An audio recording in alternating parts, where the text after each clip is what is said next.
आहे. आज मी तुम्हाला कैरीचं पन्ह दाखवणार आहे. थंडगार पन्ह दाखवणार आहे. कैरी स्वच्छ धुवून त्याचे तोंड कट करायचे हे बाजू आणि उकडायला ठेवायची. उकडून झाल्यानंतर आता हे उकडलेल्या कैरीचा गर मी मिक्सरला काढून घेतलेला आहे. बारीक करून घेतलं मिक्सरला. आता हे साहित्य: विलायची, हे सैंधव नमक आणि साधं पण थोडंसं घेतलेलं आहे.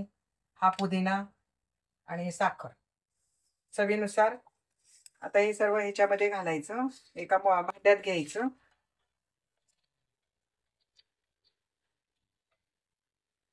त्यामध्ये वरून पाणी घालायचं. ढवळून घ्यायचं. त्यामध्येच मीठ घालायचं चवीनुसार. तुम्हाला जसं पाहिजे तसं चवीनुसार घाला. साखर घालायची आणि एक 5 मिनिट असं ढवळून घ्यायचं. आता ही बारीक केलेली विलायचीची पावडर टाकायची ह्याच्यात आणि हे साखर विरघळेपर्यंत मिक्स करून घ्यायचं. असं ढवळायचं थोडंसं. साखर आणि मीठ हे दोन्ही प्रमाण विरघळेपर्यंत. आता हे ढवळून झालेलं आहे. आता मी या काचेच्या ग्लासामध्ये ठेवते. ओतून घेते. त्यावर पुदिन्याची पानं ठेवायची.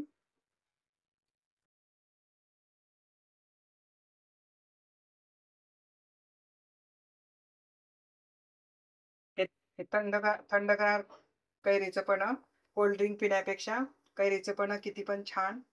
लहान मुलांना पण खूप आवडेल. याची चव खूपच छान आहे आणि हे उष्णता कमी करते.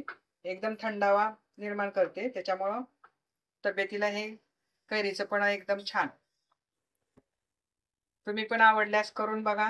लाईक करा, शेअर करा, सबस्क्राईब करायला विसरू नका. आवडल्यास कमेंटमध्ये सांगा.